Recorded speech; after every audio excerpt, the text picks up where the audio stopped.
Olá a todos, mais uma vez, muito obrigado por estarem presentes conosco na TV Cresce, Canal 8. Esse trabalho que nós estamos fazendo aqui para levar conhecimento, conteúdo para todos os nossos amigos corretores de imóveis. Por isso nós estamos aqui hoje, mais uma vez, no nosso quadro Construção Civil.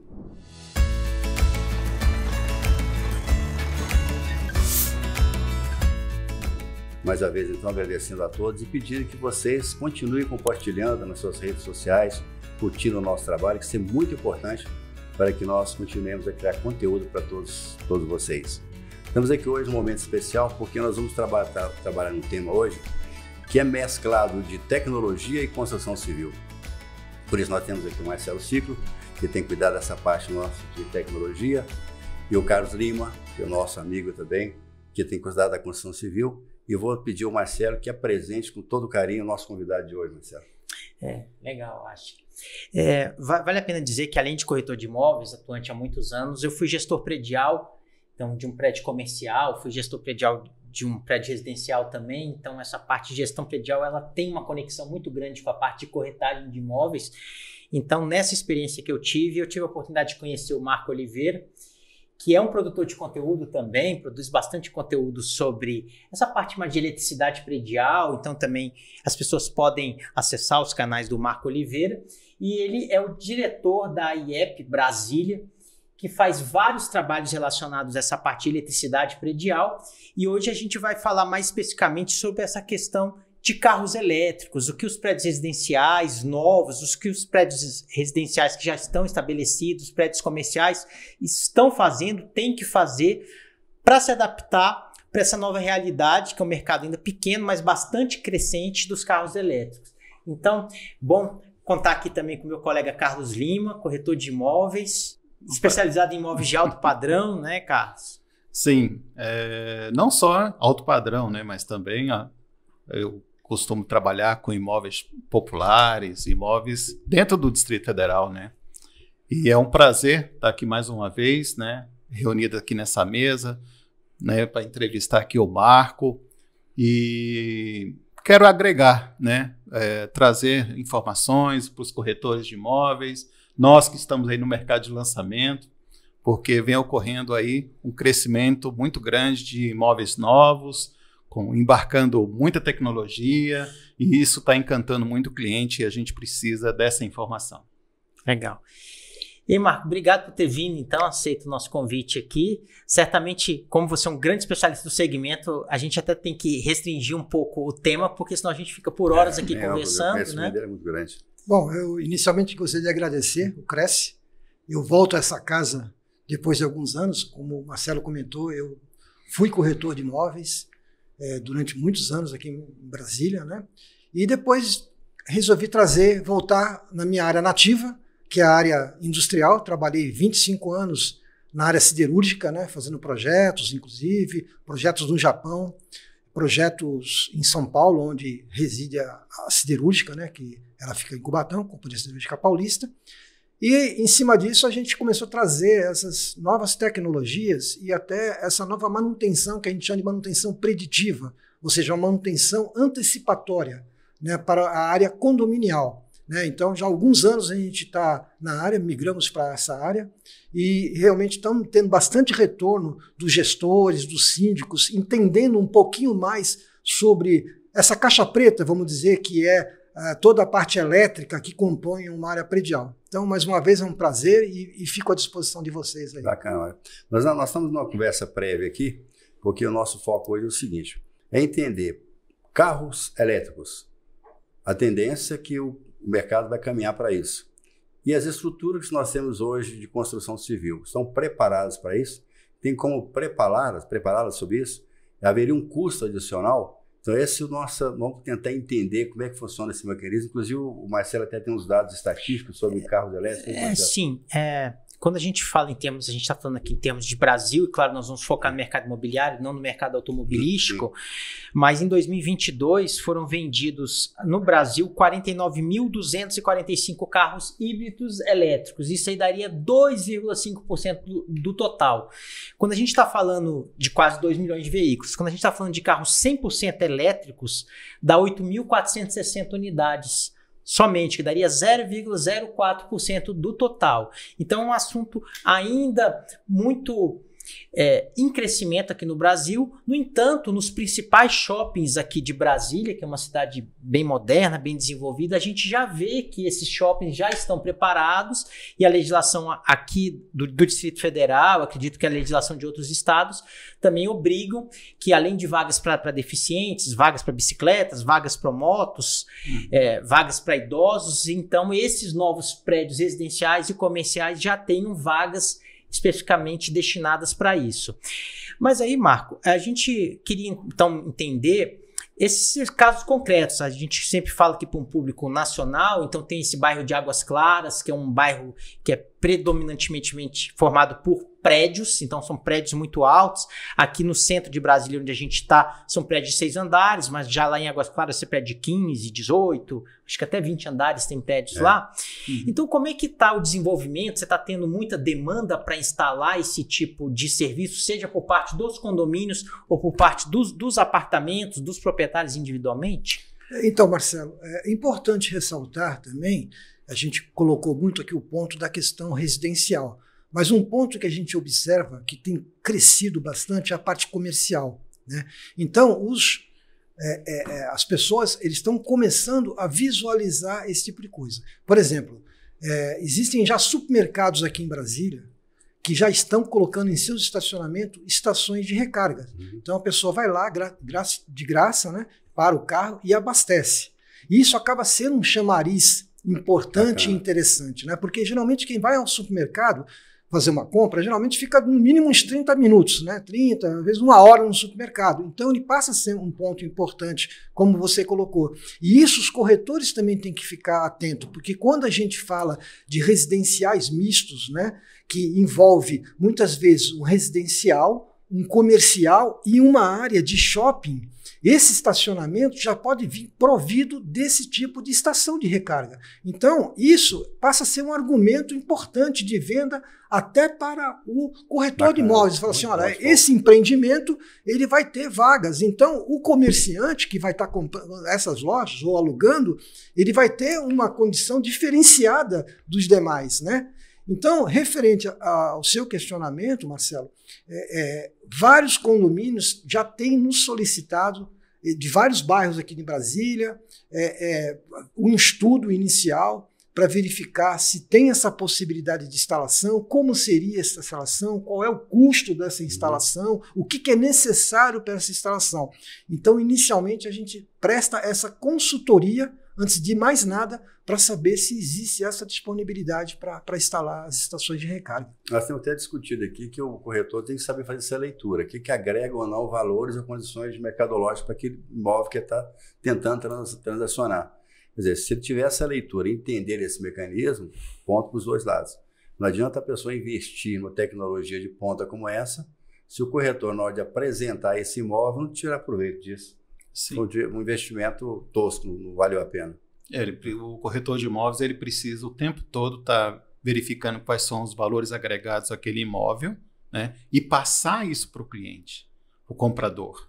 Né? Então, com o comprador, ele precisa entender quais são esses valores agregados.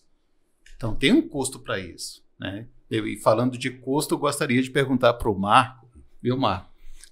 Hoje, em média, quanto é para instalar uma estação de carga para um carro elétrico? Então, Lima, isso é uma pergunta bem pertinente. Nós temos duas condições para fazer a instalação de uma estação de recarga. A primeira condição que seria mais favorável é nós utilizarmos a própria energia elétrica desse consumidor, seja de uma residência, seja de um imóvel ou de qualquer tipo de residencial, né? Então, com isso, todo o custo de instalação ficaria a critério dessa pessoa que está querendo colocar a estação. O condomínio não se envolveria com nada. Ele apenas acompanharia a parte de encaminhamento, de infraestrutura, por onde que tem que ir esse cabo, quais são os riscos, a parte de segurança. Nós temos uma norma que foi aprovada em abril de 2022 da ABNT, né? Que é a norma 17019, que ela trata justamente sobre essa questão de segurança elétrica da área predial. né? Então, essa é a primeira condição. A segunda condição, e não havendo condição de instalar no cliente final, seria pegar, então, essa energia do condomínio, da área do condomínio. Pegando da área do condomínio, também é feito todo um procedimento que nós fazemos para fazer a verificação se existe energia, que tipo de estação vai ser colocada, quantas estações vão ser instaladas, e aí se cria uma bilhetagem, ou seja, que não é justo uma pessoa que não tenha carro pagar a energia que a pessoa esteja consumindo. Mas vai depender de cada critério, cada gestão do condomínio para fazer esse tipo de ajuste, né? Então, partindo da sua pergunta, hoje a gente pode considerar, em termos de o estudo inicial, essa consultoria inicial, depois a parte de materiais, a parte de instalação e, no final, o comissionamento, que é a validação de todo esse sistema, algo em torno de R$20 mil, né? Então, agora, se for feito num condomínio, e aí colocado algumas estações, esse custo ele realmente fica muito pequeno, porque a gente vai dividir, por exemplo, por todos os apartamentos, vai para uma assembleia, é aprovado, então todos os apartamentos. E as pessoas, no futuro, quem for colocando o carro, vai usufruindo do sistema num custo bem interessante para o condomínio, né? Então, mais ou menos margeia nesses valores. Você falou dessa bilhetagem. Como é que funciona? Seria um aplicativo? O proprietário daquele imóvel, ele encosta o carro de consumo, e coloca, tem uma senha, alguma coisa assim, um aplicativo? É assim que funciona? Então, as estações hoje elas já são providas de uma tecnologia de leitura desse consumo de energia. Eu não preciso instalar nenhum outro equipamento. Então, quando eu estaciono o meu carro, eu vou fazer o login, né? Eu vou fazer a liberação dessa energia. Então, através de um cartão RFID ou através de um próprio aplicativo desse fabricante, eu habilito essa carga. A partir desse momento, como eu estou cadastrado no sistema, porque existe uma plataforma web que ela vai reconhecer, aqui o Marco tem um carro, que ele mora no apartamento 1301 do bloco B. Então, ele vai fazer essa bilhetagem, essa contagem de gasto de energia. Todas essas informações, elas vão para o aplicativo do Marco, que está usando, e vai também para essa plataforma web. E no final do mês é gerado um relatório para o gestor, informando tudo que o Marco e os demais apartamentos que usaram essa energia vão pagar no seu boleto mensal do condomínio. E não pune, vamos dizer assim, de certa forma, entre aspas, os moradores que não utilizaram do sistema. Claro. Então, é um sistema bem inteligente, vamos dizer. Isso aí nós falamos agora de uma visão extremamente condominial. Já esse outro posto é colocado no shopping, que o consumidor vai utilizar sem nenhum custo, é lógico que seria tudo debitado para o dono da empresa, mesmo que seja num shopping. Se uma loja quiser bancar esse custo, teria uma bilhetagem só para ele. Sim, por quê? Porque a ANEEL, ela hoje não permite que se venda energia elétrica. O que eu estou consumindo ali seria uma venda de energia elétrica. Eu posso vender serviço. Okay. Então, de alguma forma, se ele montar alguma estrutura em que ele está vendendo um serviço e não energia elétrica, ele poderia até cobrar. Mas os valores são tão pequenos, irrisórios, que não compensa. É melhor ele dar isso para o seu cliente como uma forma atrativa, né? Porque você imagina, eu tenho um carro elétrico, eu vou num supermercado. Em qual supermercado? Se meu carro já está lá com a bateria já com 30%, 40%. Em qual supermercado eu vou? Mesmo que seja mais caro, eu vou no que tem estação de recarga. Então, são diferenciais que são criados, que são interessantes. O mesmo que o corretor. Se um cliente seu, você vai mostrar um imóvel para ele que tem um carregador, 2 carregadores no prédio, claro que você vai direcionar para isso, para essa necessidade. Sim, isso aí vai ajudar muito na comercialização daquele imóvel, né? Muito bem. Diga, Marcelo. É claro também, essa questão, os preços de carros, né? A gente pega como referência, tem aquele carro que é o 500 da Fiat, o carro, a versão elétrica dele custa R$250 mil. Que é considerado barato. Barato popular. Dentro do universo o armário popular. Né, dentro do universo de carros elétricos. Mas hoje já existe os carros da Jack Motors, que estão na casa de 140, 150 mil reais. O Marco, por exemplo, fez referência a um cliente dele que tem um Jaguar, eu acredito que já seja um carro na casa de uns 700 mil reais. Sim. E o carro mais caro disponível no mercado brasileiro já é uma Mercedes, a AMG, 100% elétrica, e ela custa R$1.400.000. Então, eu acho que o empreendimento comercial que disponibiliza isso, certamente ele já está disponibilizando para um público extremamente restrito, com uma renda extremamente alta. Então, você ter esse cliente no shopping, o Marco falou, por um custo muito baixo, certamente é um cliente que tem bastante dinheiro disponível para consumir nos restaurantes, consumir nas lojas. Uma dica para os corretores, quando você for mostrar um imóvel, olhe primeiro o tipo do carro que o seu cliente tem. Se o carro dele for elétrico, você vai ter dificuldade de achar um prédio que se adeque a ele, vai ter que chamar para fazer essa adaptação. Sim, verdade. E um outro ponto também importante que a gente não pode esquecer, que nós estamos falando por enquanto de pessoa física. Quando a gente entra para o lado da pessoa jurídica, que são caminhões, que são ônibus, toda essa eletrificação dessa frota é uma tendência. Hoje, né, a gente vê em vários países do mundo, já, por exemplo, a Amazon, que é uma das maiores empresas do mundo hoje, todos os veículos dela já são elétricos. Já com tendência, os Estados Unidos é o maior país que mais produz carro elétrico e consome. Então, essa tendência de ter agora os postos de reabastecimento nas estradas, né? Já tem estradas no sul, em Santa Catarina, já ligando pontos equidistantes em que você pode fazer uma viagem tranquilamente, porque um carro hoje desse, ele consome em torno de 350 até 400 quilômetros ele consegue rodar. Se eu tenho postos parados em algumas distâncias, eu já posso utilizar desses postos que são as famosas cargas rápidas que a gente fala, né? Ou seja, carrega em 45 minutos, 1 hora no máximo. A pessoa para tomar um café, tomar um lanche, descansar um pouquinho, já abastece o carro. Aí esse abastecimento é pago? Não é pago. Nas estradas também não são pagos. Então isso aí é aquilo que eu falei, não pode vender energia. Não é possível, nesse momento, vender energia. Então, fica lá disponível. Se ele vender um serviço de alguma forma, ele consegue até cobrar, mas não compensa também, né? Então, por enquanto, a gente está começando a engatinhar ainda, né? Nessa área, né? Então, muitas coisas novas surgindo e tal, né? Então, é que nós estamos pensando aqui muito no imóvel residencial que o corretor trabalha com particular, mas eu tenho que pensar que no nosso mercado você tem muito imóvel comercial. Sim. Então, quando você for pensar numa projeção, você está negociando uma área para uma futura empresa, já tem que pensar também nessa necessidade de implantação dessa estrutura. Lembrei até de uma grande rede, né, de café, eu não vou falar o nome da empresa, mas ela já põe um outdoor na estrada, vem tomar um cafezinho, fazer seu reabastecimento no seu carro elétrico aqui, 15 minutos, ele para, toma um cafezinho, né? É um plus de venda, tá certíssimo. Assim que a coisa funciona.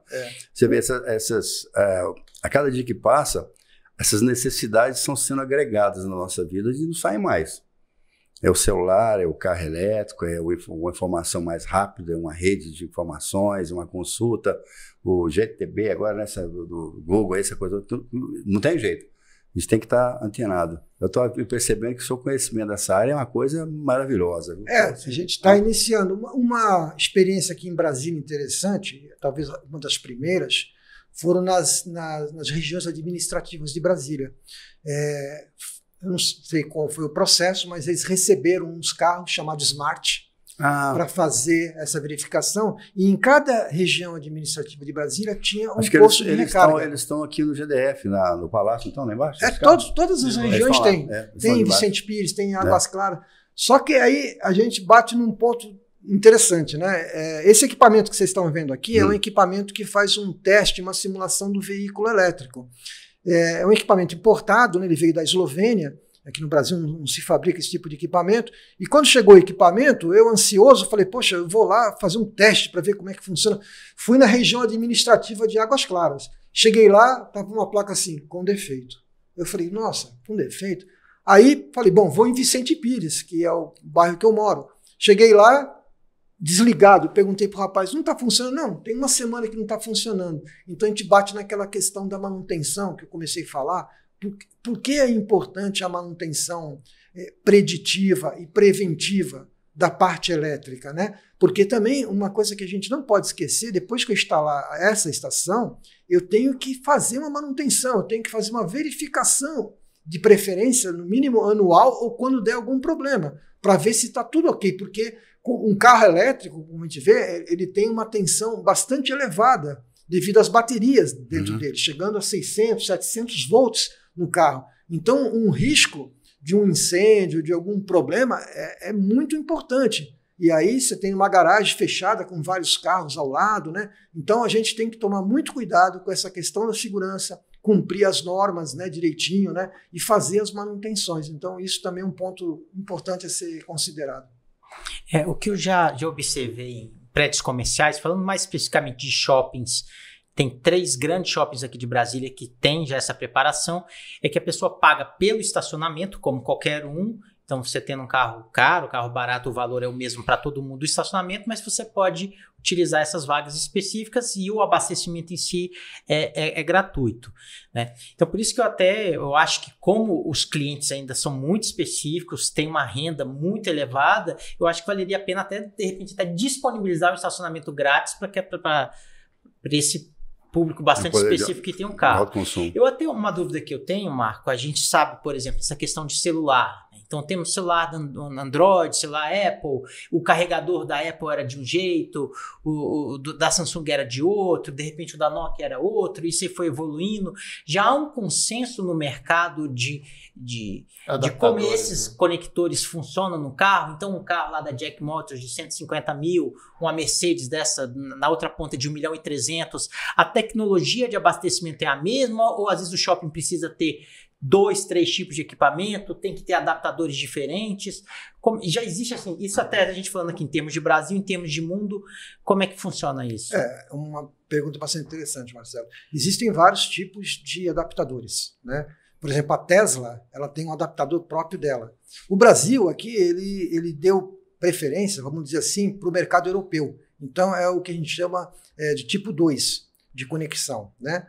Agora, independente do carro, às vezes você compra um carro, por exemplo, a BYD está entrando forte no Brasil, né? Chinesa, né? Inclusive aqui em Brasília tem uma representação já deles aqui. Então, e eles estão abrindo fábricas e tudo mais, né? E são os maiores fabricantes de bateria do mundo. A BYD, inclusive, fornece para a Tesla hoje em dia, que são as baterias de lâmina de lítio. E o que acontece? Então, os carros, quando você compra o carro, ele já vem com o cabo de conexão. Mas né? é tipo adaptador? Como fosse um adaptador. Tá. Então, e também existem adaptadores. Então, o carro ele tem que estar pronto para esse tipo 2, que é o que a gente adotou aqui. Não adotou nem o americano, né, que é um tipo, o chinês também tem um tipo, o japonês tem um tipo e o europeu tem outro tipo. O Brasil, alguém optou pelo tipo europeu. Talvez quantidade de carro, Renault, Peugeot, né, Volvo, né, tem carro da Alemanha, tudo BMW também, que está bem forte também no segmento premium de carros elétricos. Isso. Então, assim, em princípio, não tem problema quanto a essa questão de adaptação, né? E sim, o tipo da estação também não tem problema, porque ela é definida por potência, né? Então, eu posso ter uma estação monofásica, ou seja, um carregamento de 7.200 watts, que é interessante até para os corretores, que 7.200 watts é a potência de um chuveiro, muitas vezes, que dá 32 amperes. Né? Então, é por isso que eu falo que às vezes é possível pegar essa energia do apartamento, porque se a pessoa for consciente, fala assim, tipo assim, eu não tenho energia. Entretanto, se eu não ligar o meu chuveiro a partir da meia-noite, até 8 horas da manhã, eu posso carregar o meu carro, porque ninguém vai tomar banho. Aí eu passo a ter energia. Isso é uma curva, né? Uma curva de carga, que a gente chama na área elétrica. Né? Ou seja, em momentos que eu não tenho muito consumo dentro da minha unidade, dentro do meu apartamento, dentro da minha casa. Então, também tem essa possibilidade, uma questão cultural aí, né? Claro que depois tem todo um dimensionamento elétrico e tudo mais. Mas também é importante, falar assim, não dá para colocar. Não, dá. Cada caso é um caso, né? Então tem que estudar e orientar bem o morador referente a essa condição de uso, né? Então isso que é importante a pessoa saber. Deixa eu te dar uma dúvida rápida, técnica. Enquanto está se carregando, seria o consumo de um chuveiro de 7.200 ligado? Sim, sim. Então, Só que aí o que acontece, né? Que é importante também. Quando a gente vai tomar um banho, a gente toma um banho, sei lá, de 15, 20 minutos, né? O carro ele vai ficar carregando durante 8 horas. Por isso que eu perguntei, um consumo alto. Então. 10 horas. O consumo é o mesmo, o período é maior. Entretanto, esse cabo elétrico, e aí entra um ponto muito importante, ele tem que ser dimensionado para essa carga e também o cabo, ele existe características de isolação diferentes. O cabo mais comum que a gente usa é o cabo de PVC, né? E aí existem outros cabos com classificações diferentes. O PVC, ele suporta até 70 graus. Então, o que acontece? Quando eu estou passando uma corrente elétrica por um cabo, eu tenho um efeito físico chamado efeito Joule, que é o quê? O aquecimento. É aquela coisa, eu tenho lá uma resistência do chuveiro. Quando eu ligo o chuveiro, a resistência esquenta, a água passa e você toma um banho quente. O cabo que vai alimentar esse carro também, a corrente vai estar passando, esse cabo vai estar esquentando. Só que ele tem uma isolação, porque ele não é um chuveiro. Só que essa isolação do PVC, ela suporta 70 graus. O cabo seguinte, que é o HEPV, ele suporta 90 graus. Então, quando eu faço justamente essa consultoria e falo para o morador, eu falo assim, vamos comprar um cabo com uma temperatura que suporta um pouco maior. Por quê? Porque o tempo de carregamento ele é muito longo.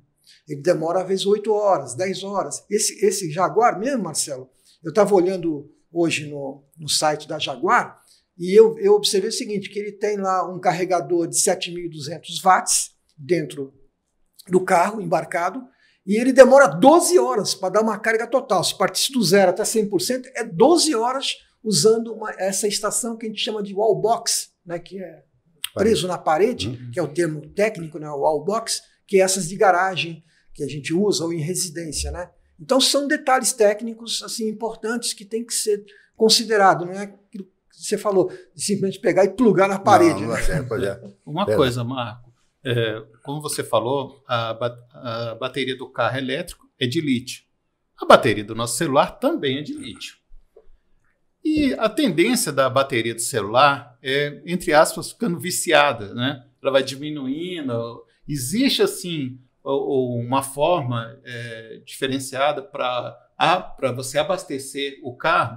Tem que ter um limite, um percentual, alguma coisa assim, para que essa bateria, que é o mais caro desse carro, possa durar mais tempo? Então, sim. As baterias de lítio, né, existem vários estudos, né? Por exemplo, se você está numa região muito fria, que cai neve, não é interessante. Uma região também muito quente também não é interessante. Então, como qualquer componente, como a gente, existe uma temperatura de trabalho, né? Então, essa temperatura de trabalho, se eu tenho uma temperatura adequada, eu dou uma condição de vida melhor. Tanto é que os primeiros carros elétricos que surgiram, inclusive esse Jaguar, ele tem uma ventilação na bateria, para que a bateria não aqueça muito, porque se aquecer, existe um componente, um dispositivo dentro do carro, né, que chama-se BMS, que é o Battery Manager System, que ele faz toda a gestão dessa bateria. O que ele verifica? Ele verifica o balanceamento da bateria, porque como eu tenho várias bateriazinhas, né, essa somatória de um monte de bateria, ela tem que estar com a mesma voltagem, ou próximo. Eu não posso ter uma bateria com um nível de tensão, a outra com isso aqui eu vou acabar com um banco de baterias. Então ele faz toda a gestão, ele faz o controle desse nível de tensão, ele faz o controle de temperatura, ele faz o controle de consumo. Então ele tem vários controles que são feitos dentro do carro para que essa bateria ela dure o mais tempo possível dentro de uma condição normal de funcionamento, né? Então tem toda uma gestão dentro dele. Eu tenho inclusive uma rede que chama rede CAN, fibra ótica, dentro do carro. Eu tenho uma rede, como se fosse uma rede de internet, todo mundo conversando com todo mundo ali dentro, porque existem vários circuitos ali dentro. Então, assim, é uma tecnologia bastante avançada, né? Eu até lembrei aqui, Marco, da gente colocar uma pilha usada juntamente com uma nova numa lanterna, né? Então, a durabilidade, né? Então, essa gestão evita com que uma bateria descarregue mais. Sim, sim. É interessante isso que você colocou. Inclusive, eu estou trazendo, eu gosto muito de comprar equipamento, né? E eu estou trazendo um equipamento de fora também, aqui no Brasil não tem nada, em que, porque às vezes você compra uma bateria que é uma bateria pirata. E você olha pirata e a original, parecem iguais. Só que esse equipamento ele faz toda uma análise dizendo... Porque você compra bateria e fala assim, essa bateria é de 2.400 mAh. Aí você coloca no equipamento lá para testar, eles falam assim, só chega a 1.800. Por quê? Porque é uma bateria pirata. Até o peso da bateria, que é 30, da pilhazinha, aquela pilha AAA de 1.2 volts, ela é 30 gramas. A pirata dá 18 gramas, 19 gramas, né? Então, essas coisas são importantes. Agora, um fato também muito importante da parte residencial que eu lembrei, até uma vez que eu conversei com o Marcelo sobre isso, não sei se ele vai lembrar, são os cabos elétricos desbitolados, né? O que é um cabo elétrico desbitolado, né? Um cabo elétrico, basicamente, ele é composto por uma isolação, né? Como se fosse um plástico, um PVC, e uma camada de cobre. Então, o que o pessoal faz com esse cabo? Eles diminuem a quantidade de cobre e aumenta essa isolação. Então, esse cabo, ele é um cabo pirata, vamos dizer assim, desbitolado. E por que isso é grave? Porque quando eu estou alimentando uma estação de recarga e dizendo que está passando 32 amperes e o cabo tem que ser de 10 milímetros, e esse cabo não é 10 milímetros, esse cabo é 6 milímetros. Tem medida externa, mas por dentro está... Eu posso colocar olhando, fogo numa né? instalação elétrica.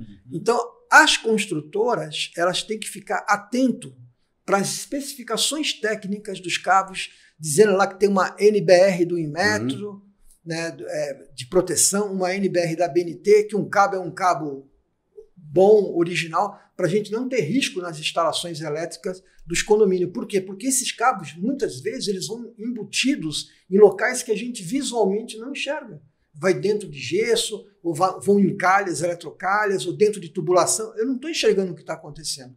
Né? Então, por isso que até o Marcelo comentou da termografia, que é um outro trabalho que a gente faz, é justamente verificar com uma câmera térmica, né? Que foi muito difundido na época da Covid, né? A gente entrava no shopping, o cara media a temperatura, aquilo é uma câmera térmica, e a gente sabe qual é a máxima temperatura admitida de trabalho de um cabo elétrico, né? Como eu falei, o PVC 70 graus. Se eu chego na câmera lá e está dando 90, 100 graus, esse cabo já está com risco de pegar fogo.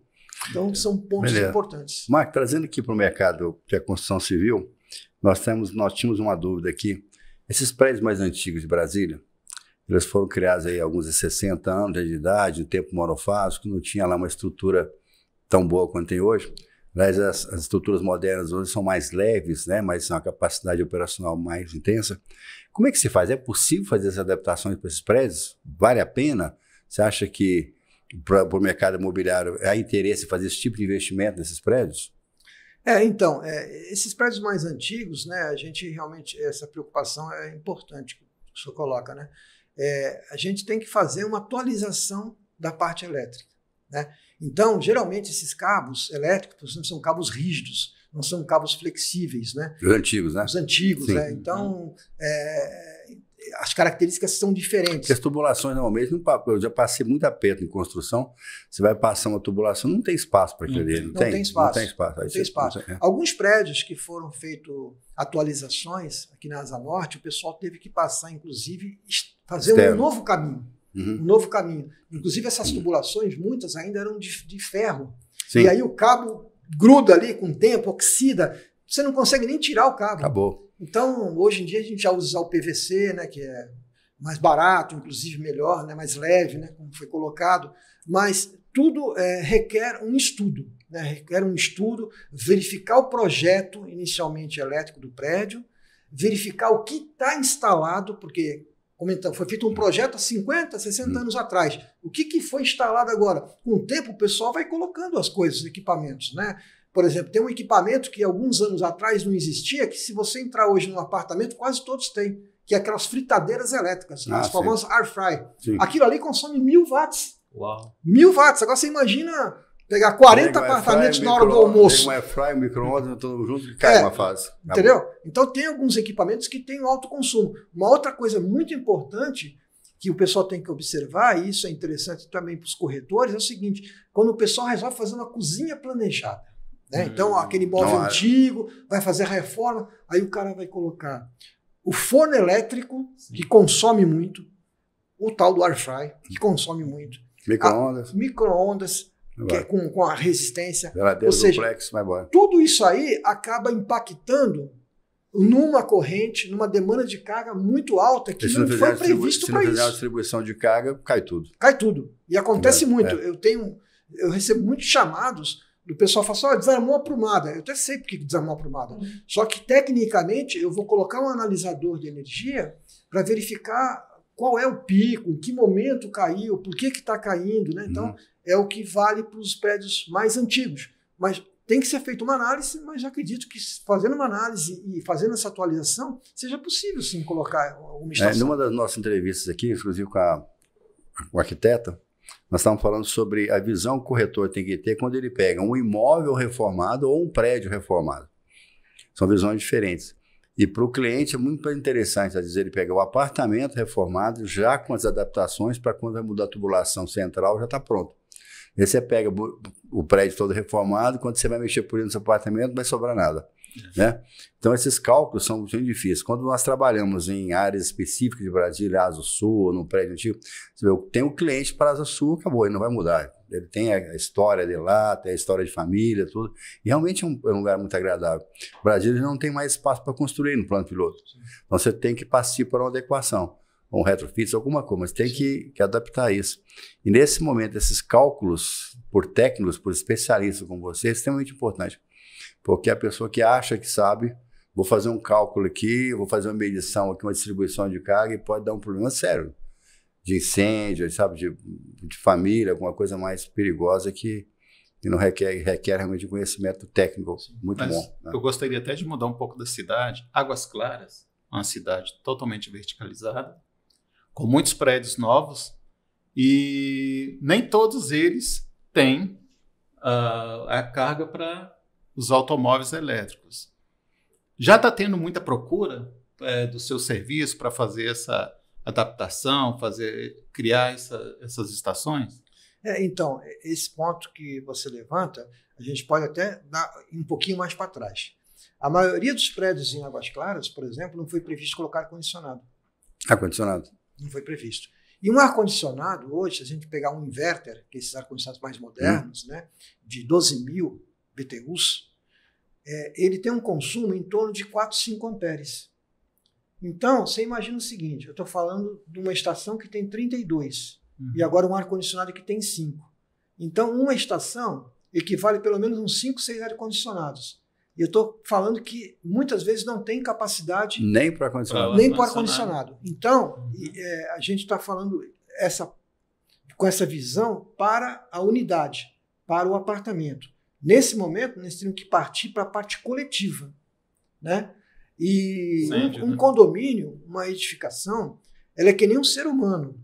Ela requer, todo ano, um diagnóstico elétrico para saber como é que está a qualidade da energia, como é que está o consumo da energia, para mim poder, em cima disso, falar assim, não, está tudo ok, ou não está ok, eu tenho que melhorar, eu tenho que pedir um aumento de demanda painel energia, porque eu já estou no gargalo, e aí para pedir isso tem todo um projeto novo. Né? Ou seja, então são detalhes importantes. A mesma coisa que tem a parte civil, né, que você vê lá trinca, rachadura, aqueles problemas na parte civil, infiltração, a elétrica também tem as suas características que tem que ser observada, né? Porque a gente tem riscos de incêndio. E em Águas Claras, eu já presenciei, inclusive, vários incêndios em apartamentos, por diversas razões. Né? Então, é importante a gente ficar atento a esses detalhes. E aí, quando a gente volta para a estação de recarga, é mais uma carga que eu estou colocando no prédio. Considerável, né? Considerável.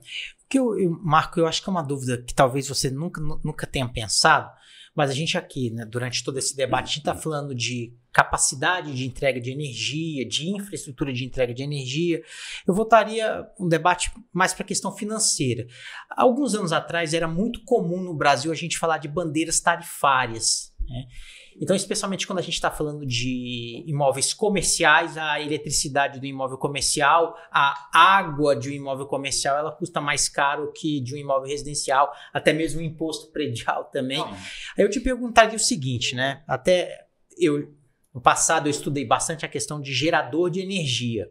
Gerador que, na maioria dos prédios comerciais ou residenciais que tem, eles são abastecidos com diesel. Então, eu cheguei a ver que em São Paulo tinha algumas empresas que faziam cálculo. Bem, nesse horário, a energia elétrica é tão cara que talvez compense eu fornecer energia para a minha indústria com o gerador pagando diesel. Fazia-se um cálculo muito bem feito a partir... Então, o gerador... Por exemplo, acionava de 6 da tarde às 8 da noite, depois de 8 da noite ele devolvia a energia para o prédio passava a consumir a eletricidade da concessionária. Então essa questão de abastecimento de carro, por exemplo, Então, se você falou 8 horas, 12 horas, 14 horas, uma pessoa que vai passar o final de semana, tem equipamentos, por exemplo, que eles já podem ser projetados para você falar, eu quero que o equipamento acione quando o custo da energia elétrica for mais barato?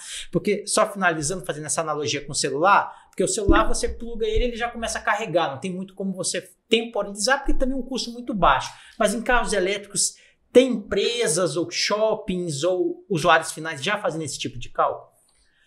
Não tenho conhecimento se já existe esse tipo de cálculo. O que eu posso falar para você é o seguinte: as estações de recarga, ela possibilita você parametrizar e falar qual os horários que você quer carregar. Que nem você comentou agora. Vamos supor, eu posso chegar lá, engatar no carro, mas eu não quero carregar agora. Sim, exato. Eu quero carregar a partir da meia-noite até 7 da manhã. Então eu parametrizo, eu configuro ela para esse período, que é um período, por exemplo, fora de um custo mais elevado de energia elétrica.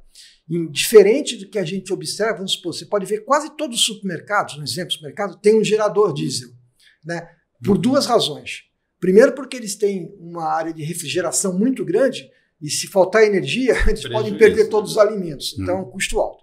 E o segundo é essa questão que muitos não observaram ainda, porque quando você chega em momentos de pico, né, você tem uma diferença de tarifa diferente. E essa hora é a hora que poderia entrar o gerador, né? Então, só que o gerador, hoje em dia, ele, vamos dizer assim, ele vai caindo mais para essa parte de segurança alimentar, vamos dizer, para manter os alimentos lá, se faltar energia. Por quê? Porque nós já temos os fotovoltaicos. Você tem uma fotovoltaica para a questão do custo da energia. Sim. Então, eu num condomínio, se eu tenho uma área boa para colocar as placas na cobertura, eu coloco.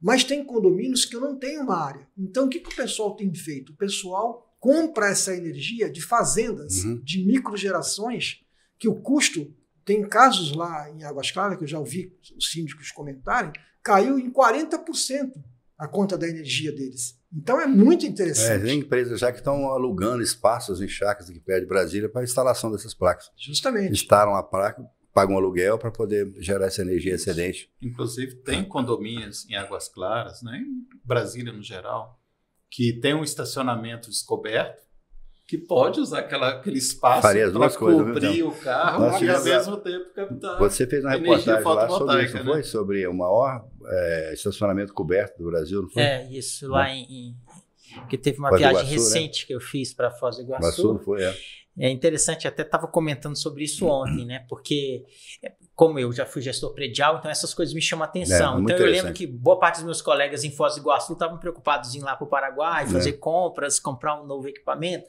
comprar alguma coisa barata, mas me chamou muita atenção essa cobertura toda desse estacionamento, que ele foi feito integralmente de placas solares. Então hoje é a maior usina em estacionamento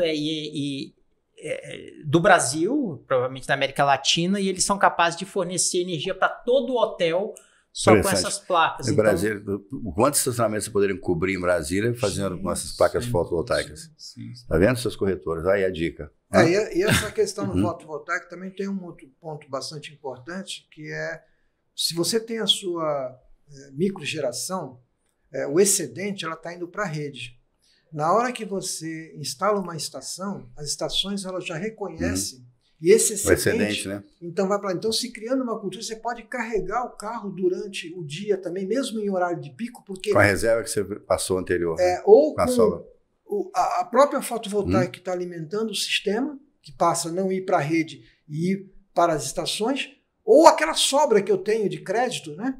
Voltar para as estações. Então, você cria uma gestão, né? Uma gestão bem legal em termos de economia, porque não é muito comparado até quanto você gasta numa bomba de combustível, quanto que você vai gastar da energia elétrica. E se você tem essa microgeração, o teu custo é zero de abastecimento do carro, porque você está se autogerando a energia. Então, são coisas que também bastante interessantes aí, que tendem a um futuro bem próximo aí. Bacana. Tipo de coisa. Mas, Marcos, eu vi aqui que você trouxe alguns equipamentos que eu reputo serem bastante interessantes. Demonstra pra gente para que eles servem, alguma coisa da utilidade prática deles, como é que funciona isso? Legal. Então, esse equipamento aqui, vou mostrar aqui para vocês, ele é o que a gente chama de adaptador. Essa peça aqui, ela faz a mesma função que um carro elétrico. Ou seja, quando a gente acaba de fazer a instalação, a gente tem que certificar e validar se essa estação está funcionando conforme manda as normas de segurança e tudo mais, né? Porque eu vou estar carregando esse carro. Então, esse equipamento aqui, ele simula todo um funcionamento do carro, ou seja, na hora que eu engato esse plug na estação, é como se eu falasse assim, o carro está conectado. Entendi. Quando ele conecta, o carro, que seria essa peça, ele vai falar para a estação o seguinte, eu estou conectado. Ele trava essa peça no carro. Então, tem essa informação. Aí a estação pergunta para o carro assim, eu posso começar a abastecer? O carro responde, sim. A estação pergunta, quanto você quer de corrente? O carro responde, eu quero 32 amperes. E aí a estação libera os 32 amperes. A partir daí, o carro vai controlar esse carregamento. Então, com esse equipamento, eu faço a simulação. Quando eu conecto esse equipamento nesse outro equipamento, esse outro equipamento ele tem uma série de ensaios que ele faz para verificar se tanto a estação quanto o carro eles estão funcionando adequadamente. E eu vou gravando essas informações aqui para mim gerar um relatório final para o cliente, dizendo assim, ó, sua estação está com um aterramento ok, ela está com uma queda de tensão ok, ela está com uma impedância da linha de resistência ok. Seria como um scanner, alguma coisa assim? É como se fosse um scanner, ele faz um diagnóstico, né? Se algum desses parâmetros que foi registrado aqui estiver fora da faixa, ele vai falar para mim. Ele fala, inclusive, se eu tenho alguma falha dentro do carro que eu não estou enxergando. Então, ou seja, isso aqui realmente a gente pode considerar como se fosse um diagnóstico final para mim liberar a carga. Bom, pensando agora no efeito do condomínio que tem uma estação para recarregar, isso aqui seria para manutenção, não seria obrigatório você ter um prédio para isso, não, né? Não, até porque para manusear esse equipamento é necessário um conhecimento Sim. da área, né? No caso a área elétrica. Faria parte da manutenção, então, ele faz parte da manutenção. É como a gente faz hoje nos prédios, por exemplo, a vistoria do sistema de para-raio, a vistoria da central de alarme de incêndio. Nós vamos ter que fazer a vistoria das estações de recarga. Vai fazer parte do portfólio de manutenção que o gestor vai fazer a administração durante o ano. Quer dizer, olha aqui nessa conversa nossa aqui, que pelo que eu vejo esse assunto nosso não vai exaurir agora, a gente vai precisar de mais um outro tempo. E muitas informações extremamente importantes você nos passou aqui hoje, nós temos que te agradecer muito. Espero que os nossos colegas corretores e a população de modo geral assimilem isso com a gente. Já tem outro convite para a gente continuar essa conversa, tá bom? Certo. Marcelo, gostaria de deixar com você aí para você. Sim, é interessante o Marco, como eu falei aqui no início, ele produz muito conteúdo para YouTube, Instagram, as mídias sociais, vale a pena seguir ele lá também. E esse é um dos diversos brinquedos que o Marco tem.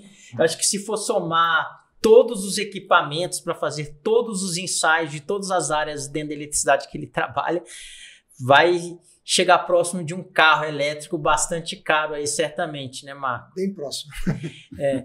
E aí, achei interessante a primeira vez que nós três aqui, nós três corretores de imóveis, vale a pena dizer, nós não somos jornalistas, como muita gente fala, somos corretores, vendemos imóveis, alugamos imóveis, mas eu convido todos a assinarem o canal aqui do YouTube, isso é muito importante, seguir o CresceDF em todas as mídias sociais, deixar os seus comentários, se você gostou, não gostou, e também nos comentários que nós todos aqui sempre lemos, deem sugestões, você corretor de imóveis, você entusiasta da área do mercado imobiliário, deem sugestões de temas que vocês querem tratar, que gostariam que a gente conversasse, que a gente vai atrás de especialistas, seja aqui em Brasília.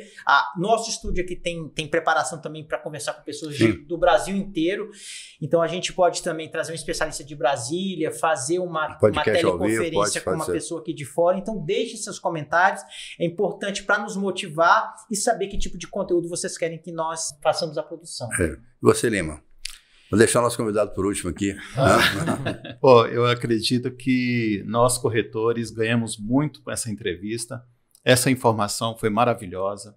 Espero que você, corretor, corretora de imóveis, possa agregar agora essa informação sobre carro elétrico, conversar com o seu cliente, trazer uma opção nova para você conversar com o seu cliente, oferecer esses imóveis, principalmente os imóveis de lançamento, que já estão com essas tecnologias embarcadas, né? E trazer também para o proprietário do imóvel que é um investimento, a instalação dessas estações de abastecimento de energia. Eu que trabalho nessa área de venda de imóveis, na área de construção e tudo mais, tem muito assunto para a gente conversar, tem muito assunto, viu, Marco?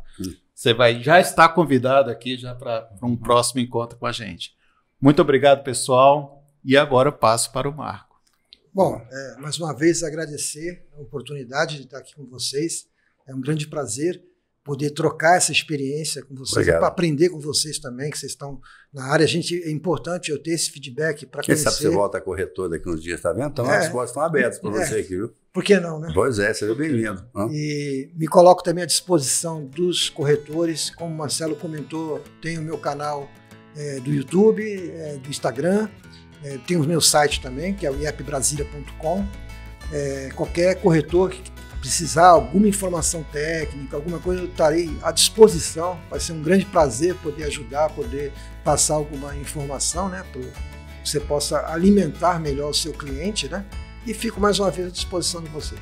Muito obrigado, professor. Obrigado a todos. Contamos com o seu apoio. Vai lá no nosso site, não se esqueça. Muito obrigado a todos. Obrigado, Marco. Obrigado, Lima. Obrigado, Chico. Obrigado a todos.